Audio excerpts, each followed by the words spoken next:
Mingfei is a sweaty, disgusting loser with no friends, who just lives in his man cave all day, playing his favorite game, and is proud to be one of the top players to ever exist on the server. He's currently playing a match against his close friend who he met online, and is absolutely going ham on the keyboard like the little sweat he is. After, Mingfei wins the match, and his friend said goodbye.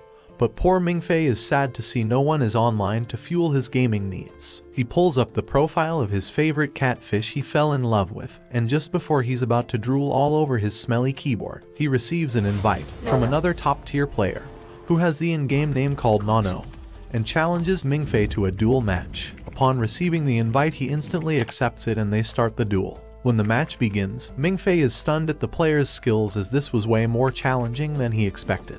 Due to this, Mingfei uses unbelievable wrist speed and mouse movements like you've never seen before, standing up out of the chair. But at this moment, Nano sends him a DM, predicting his next move in real time. And just then he loses the duel and his body freezes in shock. After, Mingfei sits there wondering who the hell this player was, and how they just managed to beat him like that. Upon checking the profile for more information, Mingfei realizes it's blank, so he logs off and stops playing. We then get a change of scene, and it turns out that the person who beat him was a girl called Chen Mo Tong. She's a ranked dragon slayer who is attending at the castle college, but she goes by the nickname Nano. Nano is driving around the city with a few of her friends from the castle college, and they find out that the principal of the college is interested in Mingfei, as he is apparently capable of being an S-rank student. But Mo Tong doesn't understand why, which is the reason why she wanted to challenge him in a duel to see what all the fuss was about. She gets annoyed because Mingfei has received a scholarship from the principal of Castle College, but thinks he doesn't belong at such a school,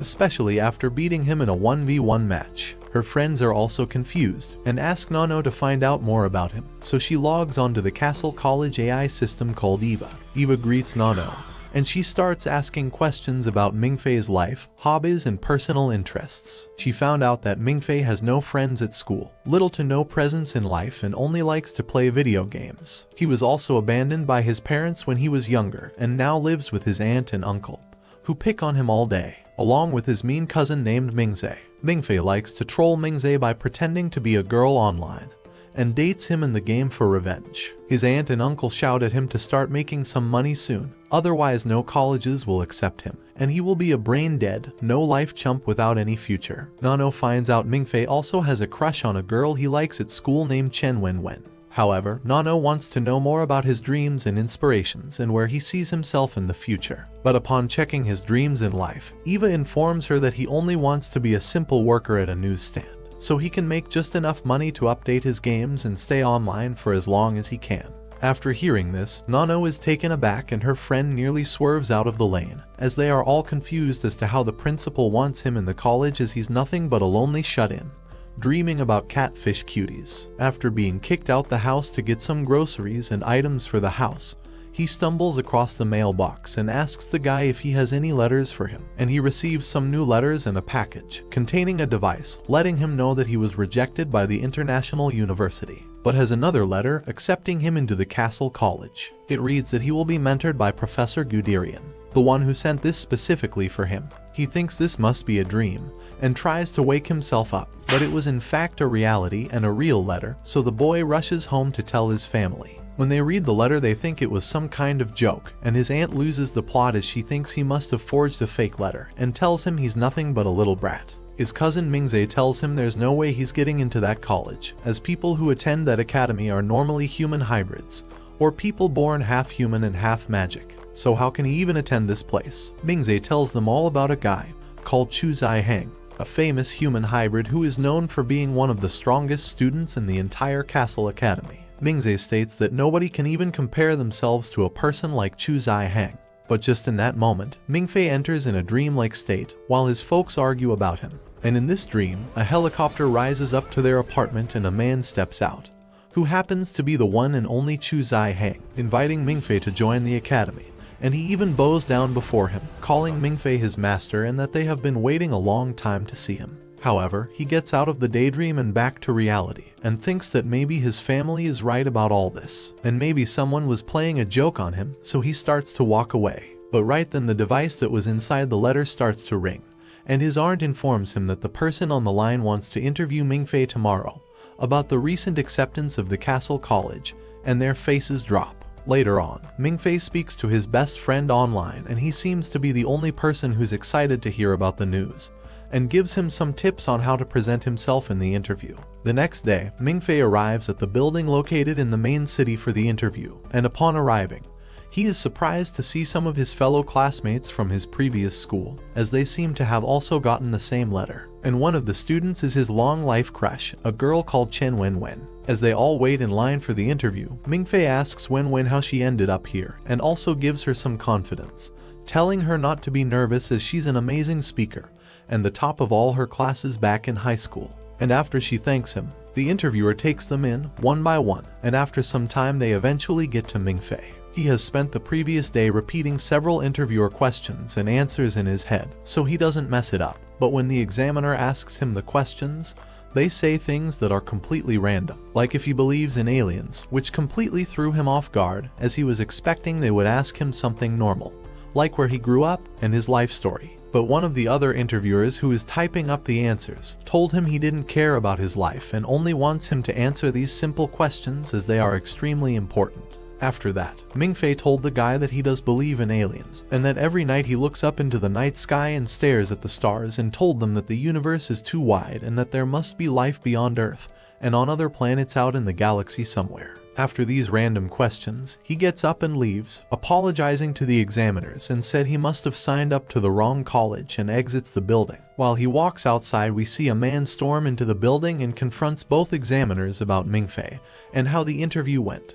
But they told the man, who happens to be the Professor Guderian, that Mingfei has just quit the interview after the first question, so the man rages at these two, saying how they should have begged him to stay and that they must call the cell phone and bring him back. But the interviewer is confused why the professor is so angry at him leaving. While walking home, Mingfei saw Wenwen and she asks Mingfei if he wants to go to the graduation party together, and Mingfei accepts. Mingfei hopes to get married to Wenwen one day, and spend the rest of his days with her and live somewhere in the city and settle down now, as he thinks he just messed up the chance to enter the Castle College. But when he gets home, his aunt tells him that a man called Guderian called them and that Mingfei has passed the interview and can enroll in the Castle College. The next day they head back to the building to speak to Professor Guderian, and this time his aunt, uncle and cousin join him as they need to discuss his studies. His aunt immediately wants to know about the money and where he will be staying, and the teacher tells her that his scholarship will be gifted with the $36,000 into his bank each year, and he will sleep at the academy. After hearing such a large amount, his aunt begs him to join them, and tells the professor he will attend immediately. The professor tells them that the reason they want Mingfei is because Mingfei is apparently a rare, 100-year-old talent stored within his soul. But this confuses his aunt and uncle, but he then brings out a letter written by Mingfei's mother and father, and it turns out they were honorary students of the Castle Academy, and gives the letter to him. Mingfei is in shock, as he always thought they just abandoned him for no reason. But all along they were away studying at the school the whole time. He excuses himself from the table and heads into the toilets crying as he reads the contents inside the letter.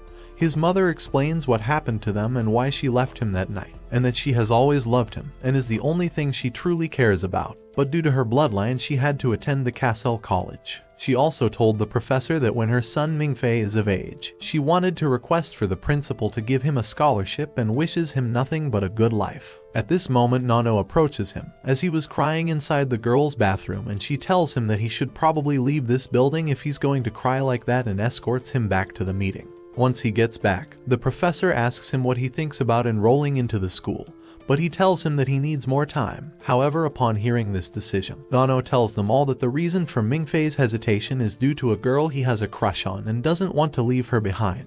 This shocks Mingfei, and is totally surprised that she might know Chen Wenwen. But then she explains how she just guessed it randomly. But after that, she gives herself away on who she really is, as she said something that she said to him in the duel match that night in the game, and he instantly remembers it and figures out that Motong is actually Nano, and the same person who managed to beat him in the game. After he sits on the rooftop and wonders how she knows so much about his private affairs, and begins to take out his phone and starts to confess his feelings towards Chen Wenwen. But as he's doing this, Nano appears behind him, startling him. She tells him that Eva, the artificial intelligence, can easily locate his location, and she came here from orders of the Professor Guderian to try and convince him on joining the academy one last time. But Mingfei hesitates again, all because of his crush Wenwen, and tells Nano that he loves her and that he can't leave her behind, until he tells her his feelings. However, Nano tells him that she knows that Wenwen doesn't like him back and that he will ruin his chance on joining the academy for someone who doesn't even love him back. But he still thinks he has a chance, as she offered to go to the party with him. After, Nano tries explaining to him all the reasons why he's making the wrong choices in life, and then said that if he does not join now, then this will affect him forever. The next day, Mingfei meets with Chen Wenwen for the graduation party for tomorrow, buying some supplies for the party. But while they're out, Nano approaches him again, advising him to immediately leave Wenwen. She said that the professor is leaving tonight, so he must make his decision by then. However, Mingfei has already planned out to confess his feelings to Wenwen at the graduation party, so he refuses her offer again.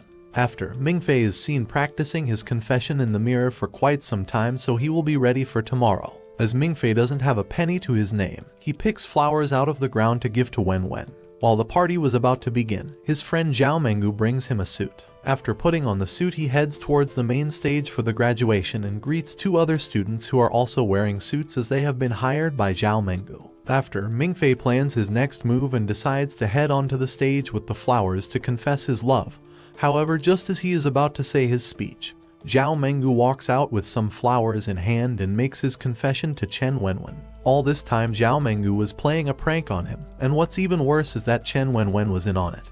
And she too expresses her feelings towards Zhao Mengu in front of Mingfei, and they start dating right there. Mingfei stands in complete silence, feeling the betrayal of his close friend, and is completely heartbroken. While Mingfei is feeling deep sadness and rejection, suddenly, Nano appears in the most beautiful outfit, making his classmates gasp in surprise as she elegantly walks down the steps of the graduation ceremony. Nano approaches Mingfei with her subordinates and claps her hands to signal the girls to change his outfit. After, the gorgeous Nano locks arms with Mingfei, while expressing to Wenwen and Zhao Mengu that Mingfei has more important things to do than to be here. And this annoys Mengu, so Nano tells them both that this is the last time they will ever see this version of Mingfei, and walks out the building. Nano tells him it's okay to look back at her one last time, but Mingfei refuses and doesn't turn around like an alpha Chad. After they leave, they drive for quite some time until their car runs out of gas. They stop somewhere to wait for the tank to refuel, but here is where Nano tells Mingfei that she cannot fail the principal or professor in not getting Mingfei to join Castle Academy. But Mingfei thanks Nano for not giving up on him and reconsiders, and wants to join the Castle College. So Nano informs Eva about his decision,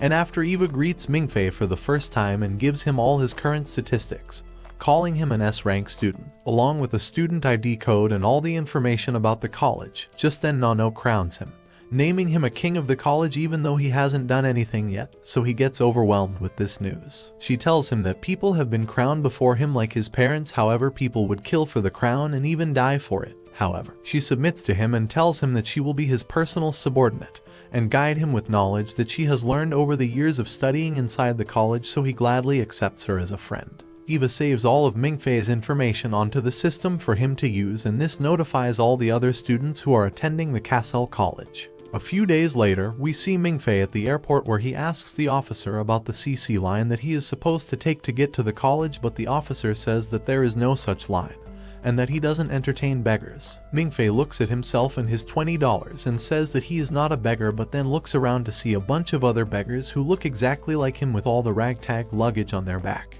The officer tells him to go to the Chinese embassy and ask for accommodation and food there, and then walks away, leaving him feeling more and more like a scammed NPC. He decides to go to McDonald's to get a burger, but gets refused service as they don't serve beggars either. Just then, he meets a silver-haired boy named Finger, and I'm sure ladies in the comments would love to meet him, but turns out he's broke, as well as he asks Mingfei for some money to buy some soda. He looks at his hands and notices the Castle College card in his hand and asks him if he was a student there, and takes out a similar card himself. He says that he is his senior and then takes his money just for the sake of it.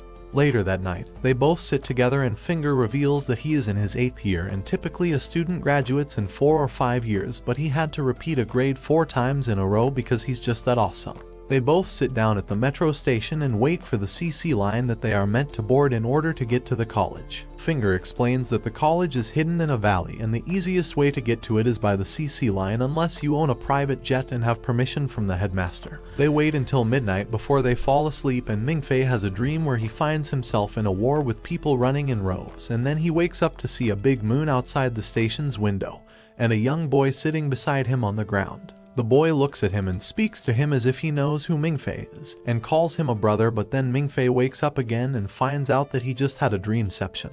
Just then, Finger wakes up as well and says that the CC line is here, and they both hear a man walking towards them with a bell in his hands. The guy announces that the CC 1000 express train is here and all students are to board it with their luggage and tickets. Finger walks up to him and the guy tells him that he didn't expect to see his failure of a face there, and Finger says that he has been demoted once again and has made the record of consecutive demotions, making him come down from grade A to an F after that. Mingfei also walks up to the conductor and tells him that he is a new student named Mingfei. Hearing his name, the conductor starts freaking out and asks if he really is the new S-grade student, and asks why hasn't the professor arrived in his plane to pick him up. Hearing this, Finger freaks out as well and asks if that is all true, and then Mingfei himself freaks out because he doesn't want to feel left out. With that, he checks in and the whole airport lights up and the underground passageway opens up for him, and the CC 1000 express train arrives with Professor Good popping out of it like Mario. They all board the train as the students change into their uniforms, and the professor asks Mingfei to sign an NDA as is customary for all students of the college because they study some special subjects here that aren't taught anywhere else in the world.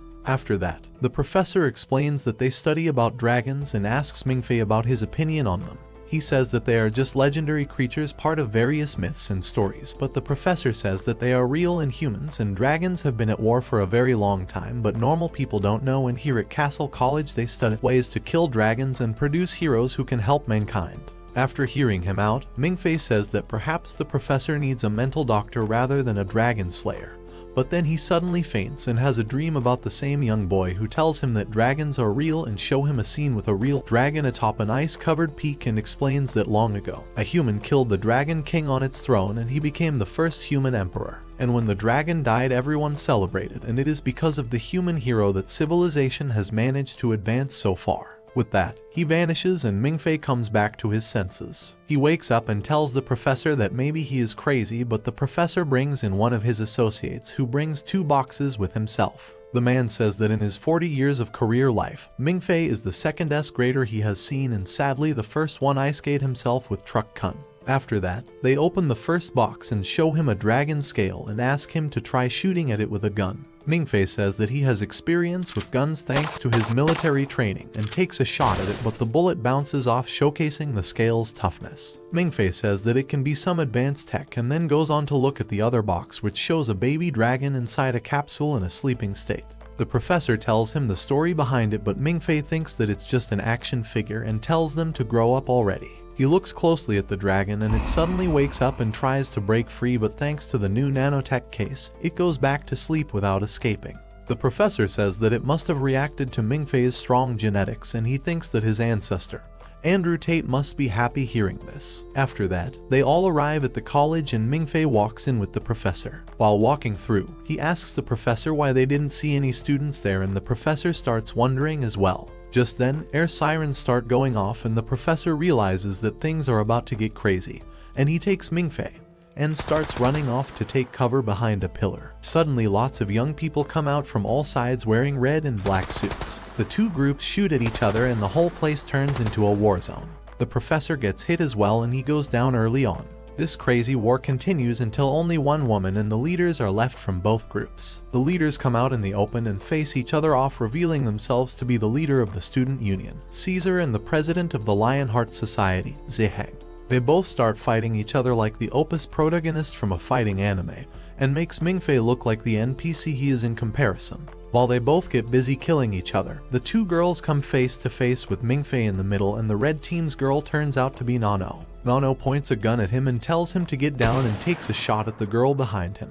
But she gets hit first and it looks like the black team has won, but then Mingfei goes into Ultra Instinct by giving his body up to the young boy who has been appearing in his dreams, and they manage to shoot down the girl as well as the two leaders like a boss. After that, Mingfei sits down beside the pillar and gains control over his body, and suddenly a massive group of nurses and medics arrive on the scene and start treating everyone. Alongside them, a bald man in black suits walks in as well and complains about the waste of money that the students did with this event. Just then, the professor wakes up as well and explains that they use anesthetic paint bullets that mark their target and put them to sleep without actually damaging them, and that today was a free day at the college and the students decided to play an expensive game of paintball shooting to see who's better. After that, he falls back asleep due to exploding another bullet on his chest while explaining its function to Mingfei. The bald guy turns out to be Professor Man, who is in charge of finance and discipline at the college. He calls the principal to complain about the mess these students made out of his college, but the principal says that it's their right,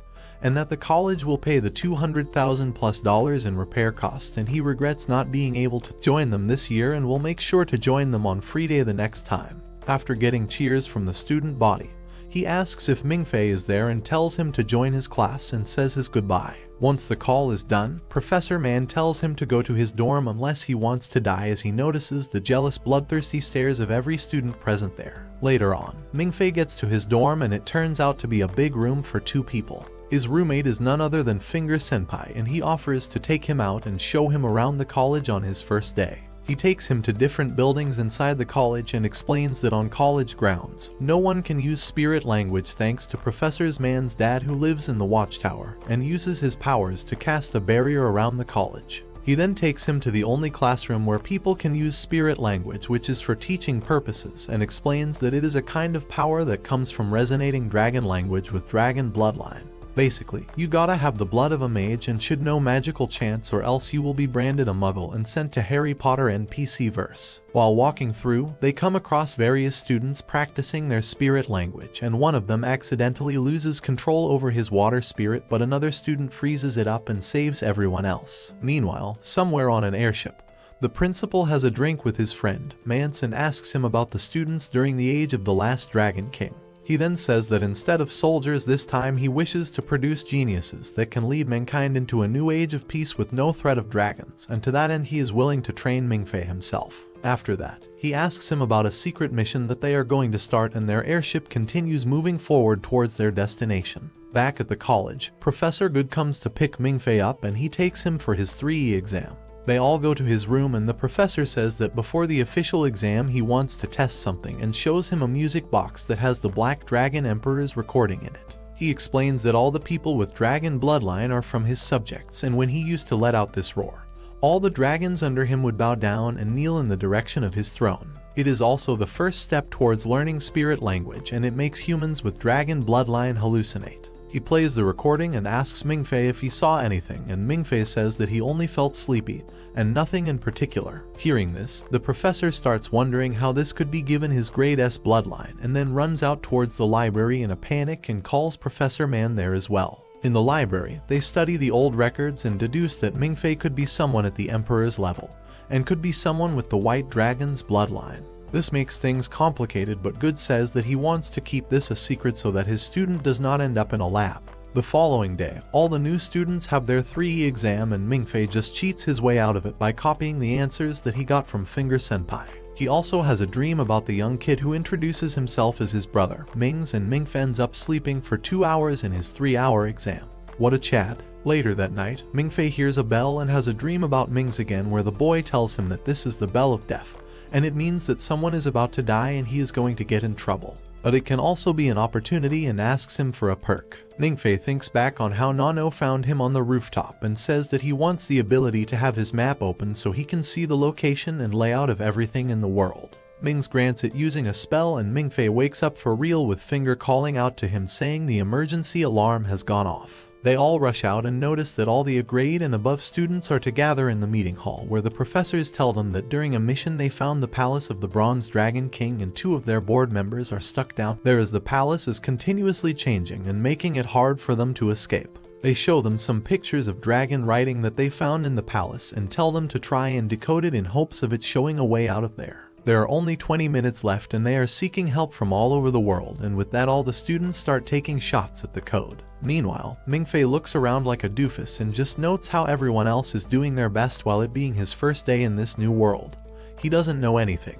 He notices one of the new students who is great at trying her best as well and starts feeling even lesser about himself. Just then, he gets motivated and remembers about the open map he has and uses it to find the key to getting out of the palace and submits it. With that, they are able to send it to the people in the palace and find a way out for them. But it turns out that they don't have enough oxygen left to come to the shore. These two members are the same people who took Mingfei's interview for the college, and they both love each other. They give it their all to make it to the surface and deliver the cocoon that they retrieved from the palace, but on their way, they are attacked by one of the Dragon King's retainer, a sea dragon, and it ends up killing both of them, but not before they manage to deliver the cocoon to the higher-ups in the airship.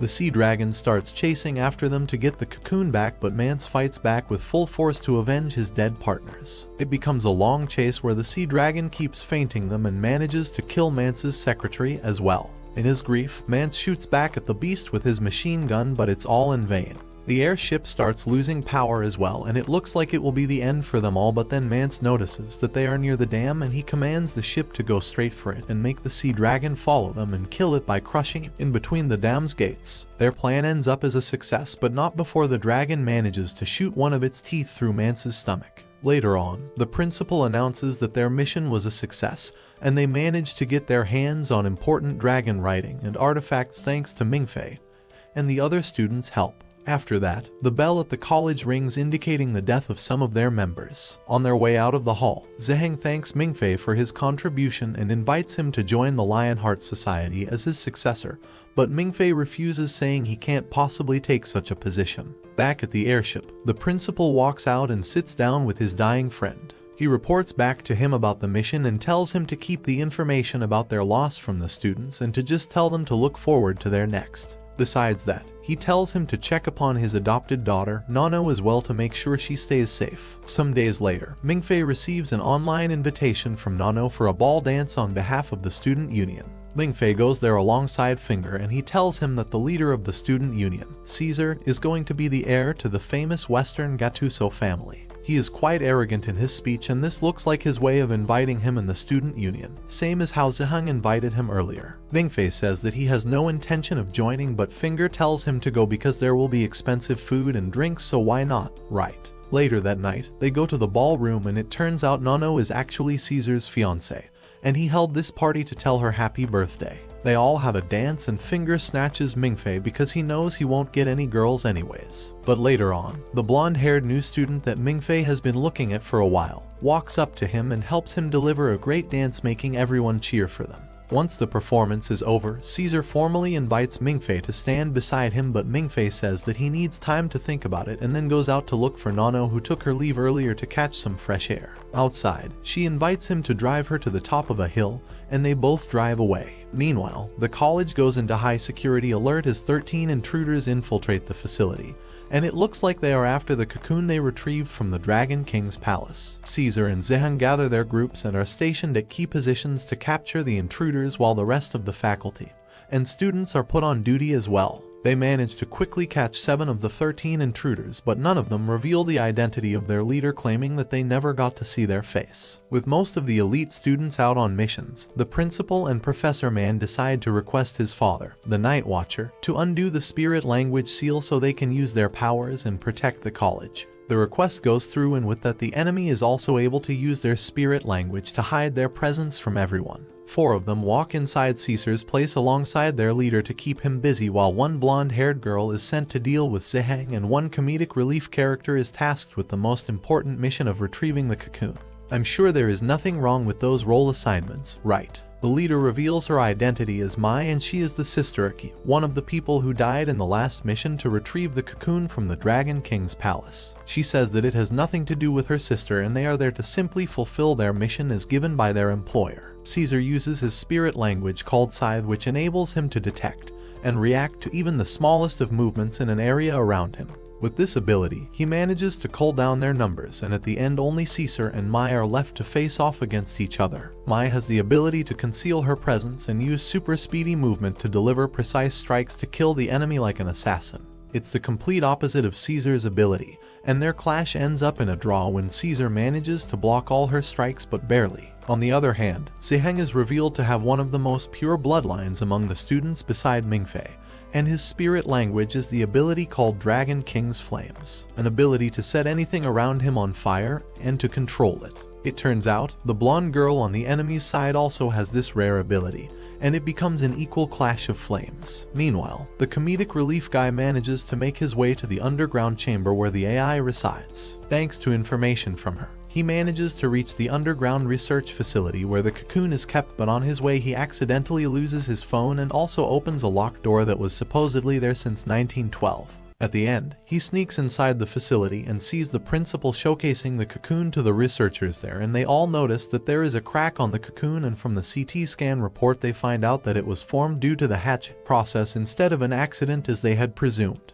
The scientists try to dissect the cocoon to see if there is anything living inside, but the principal threatens them and tells them to go out because they can't risk unleashing a dragon on the college. As the principal escorts them out, the comedic relief guy sneaks in and takes pictures of the cocoon and decides to break the case and take it with him for the $5 million cash he will receive as reward, but at the end, he loses his balls thanks to the illusions that he gets from being too close to the cocoon, and he decides to walk back empty-handed. But to everyone's surprise, a shadowy figure walks in after him and breaks the seal himself and feeds the cocoon some of his blood to unleash the Dragon King, Constantine. Back at the college, Caesar and Mai's fight ends up in a draw when a massive blast pushes them both away, and it leaves the area without electricity. They walk up to see what caused it and find burning footprints on the ground indicating that it could have been the doing of Ziheng and the other girl. While all this is happening, our boy Mingfei is enjoying a ride up the hill with his hot friend, Nano. On his way, he gets a vision from Mings who tells him that he can help him capture Nano's heart if he wants to, and then tells him to stop being such a chicken and to follow her advice from earlier and bring her a gift for her birthday. He decides on giving her flowers, and Ming says that he will make it happen. Later on, they sit down with their feet and spring on top of the hill, and Mings tells him that she wants him to join the student union so he can be her little brother and she will protect him. Mingfei thinks about it and asks her about Caesar, and she tells him that it was a political marriage and in the end she is her own person. He tells her that he knows about Iki and the other guy's deaths and that they were close to her. She says that it wasn't only them and that her mentor, Mance, also died, but he kept it a secret from the students and wished for it to be only whispered to her so it doesn't reduce the morale of everyone else. She says that in the end everyone will die, but she comes here every once in a while to see if she can see the stars, but tonight it's cloudy. Mingfei feels sad for her and decides to use the keyword that Mings told him about. It suddenly the car lights turn on and music starts playing and fireworks start exploding in the sky in the shape of flowers with a message between the clouds reading, "Happy birthday Nano," spelled in a way that only her mother used to know. This makes her cry, and Mingfei realizes that she misses her dead mother, and that's why she felt sympathetic towards him earlier when they first met, because he was crying over his parents as well. He looks at her and tells her that from now on he is his younger brother and will join the student union. After that, they both get back in the car and start driving down to the college, and Nano finally gets some signals and receives Caesar's message telling her that the college is under attack. Mingfei starts panicking about it, but Nano tells him that the college should be fine and most likely by the time they reach back, the fight will be over. Meanwhile, Ziheng and the blonde girl are fighting to a stalemate with their fire powers, and it looks like the girl has the upper hand, but she doesn't want to kill the guy and is only there to stall him. On the other hand, the comedic relief guy drives off on a bike and makes his way out of the college, but then suddenly gets hit by Mingfei's car from behind. He takes Mingfei hostage and they both come face to face, and it turns out that the guy is actually Mingfei's League of Legends friend, Tyler, and his real name is Tang.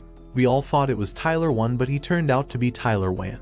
They both recognize each other and start getting all chummy, but then he asks for Mingfei's help and he lets him be taken as a hostage. Just then, they hear something crashing down behind them and it starts feeling really hot for some reason. They turn around and find out that it's some boy covered in flames walking like some zombie from The Walking Dead towards them asking for his brother. They all run away from him and the students start shooting at him only to have their bullets melt down just before it reaches the boy. The professors deduce that the boy is actually a dragon king that hatched from the cocoon, and he is the Dragon King of Fire and Bronze that can manipulate fire and bronze around him, making the bullets useless. The kid keeps walking forward while looking for his brother and Mingfei, and the other hides behind a pillar and eventually meets up with Caesar, Mai, and Finger. They all have a hunch that the kid is after Mingfei, and they hide inside a pool to keep the fire kid away while Caesar and Mai stay out to fight it and then retreat after getting some info on his weaknesses. While all this is happening, Mai's contractor calls her and tells her that the boy is actually the Dragon King Constantine, and he is in an unstable state right now and soon his body will disintegrate, which will result in a storm strong enough to make the nuclear bombs on Hiroshima and Nagasaki look like fireworks. To that end, she suggests that they use the fake bullets that they use for their practices at the college because there is no metal in them, and while it won't hurt the kid, if they shoot him enough, they might be able to knock him out. They all get this info and start shooting the kid with the rubber bullets while Mingfei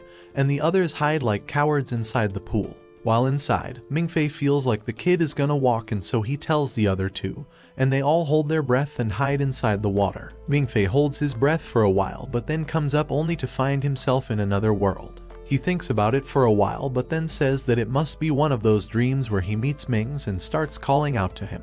He gets out of the pool and walks through a valley and finds a young boy there and asks him what this place was. The kid turns around and it turns out to be Constantine, and he says that he has a feeling that they have met before somewhere. Constantine starts sniffing him like a maniac, and just then Mings arrives and kicks him away and tells him to find someone else to call brother. Just then Mingfei wakes up and finds out that Constantine was actually there and Finger and Tang are not there in the pool anymore. Soon, the principal walks in and tells Mingfei to come with him.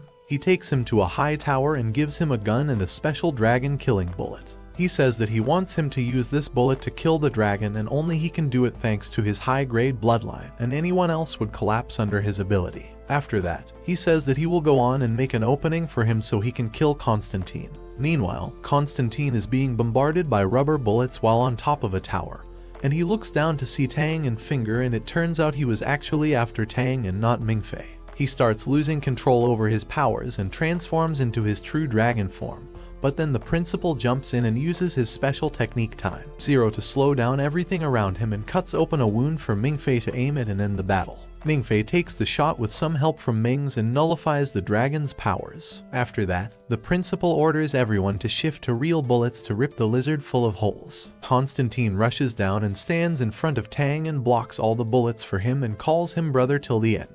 Tang doesn't know what he is saying and starts running away into the forest, but on his way he starts getting visions from his previous life and finally realizes that he is actually the Dragon King of Fire and Bronze. Norton and Constantine was his younger brother. Having seen his brother die in front of him, he goes back to the underwater palace and starts recovering his strength and awakens his servant, Sea Dragon, as well. On the other hand, the principal has a meeting with the Night Watcher and reveals that the reason they can't truly kill dragons is because they create these cocoons before they die with all their DNA, and it eventually hatches into a new Dragon King. That's why, to make sure that they truly end a Dragon King, they need to make them mad and ready to fight when they have not created this cocoon, and as it requires time to mature. This is the perfect time to kill Norton, as he has just awoken and is yet to recover all his strength. With that in mind, they plan for an attack on the palace to kill him and form a team consisting of Caesar, Nano, Mingfei, and the new blonde student from earlier. At first, Mingfei is totally against it, but with some encouragement from Nano and the others, he finally accepts the mission and starts training with everyone else to make sure he is ready. After his mini training arc is done, he boards the airship and they all go to the Dragon King's palace, and Nano and Mingfei are chosen to go down and explore the area and confirm the Dragon King's presence, as he is supposed to be hibernating due to his immature awakening. They both go down and follow the same path as Iki and her partner, Yu, did before. They eventually reach the Dragon King's chamber and search the place, and with some psychological techniques manages to confirm that the place was indeed the Dragon King's room where he used to live with his younger brother, Constantine. After that, they take some stuff to research and make their way back to the surface, but while doing so, the city starts shifting just like how it did at Iki and use time, and it becomes a race against time and traps to get out. On their way, they find Yu's corpse holding a massive book as well, and they retrieve it and eventually get out after having Mingfei's swimming gear destroyed. Nano gives him her gear and says that she can make the rest of the way up on her own, and they both start swimming up. Meanwhile, the airship is attacked by the Sea Dragon and it destroys one of the engines. Caesar takes control and orders them to run away from it, but the Sea Dragon keeps chasing after them and leads them towards a cliff with Norton standing on top of it. Norton jumps down and rides the Sea Dragon and then uses his powers to combine with it and become a massive Pokémon. Let's call him Tangmon. Tang Mon starts chasing the airship to take them down, and Caesar decides to fight back instead when he finds out the Zihang is also there thanks to his scythe ability. He makes a plan to distract Tang Mon in a one-on-one and then strike him with a powerful attack from Zihang. When their abilities clash, it will cause a massive explosion, blinding anyone looking at it, but then at that point, they will launch a special missile at Norton's real body and destroy him. Just like that, they throw down a rescue pod for Mingfei and Nano and start fighting the Pokémon in front of them. Caesar puts on a blindfold and activates his ability to aim at the dragon. Tang Mon deflects all the bullets like some Chinese Opus character, but it's all according to Caesar's plan, and he eventually releases his technique to reveal Zihang, who attacks Norton from above with his King Flames. Norton responds by firing back a similar attack, and as predicted, the explosion blinds them all except for Caesar, who had a blindfold on, and he commands the blonde girl to launch the missile on his command. The missile hits Norton's real body and sends the fusion to the depths of the ocean, marking their victory. Meanwhile, Mingfei and Nano find the escape pod, and Nano pushes Mingfei in and locks the door. Mingfei wonders what she is doing, but just then the drowning Tang Mon pierces through her chest with one of its stingers and makes her join the dead donut gang.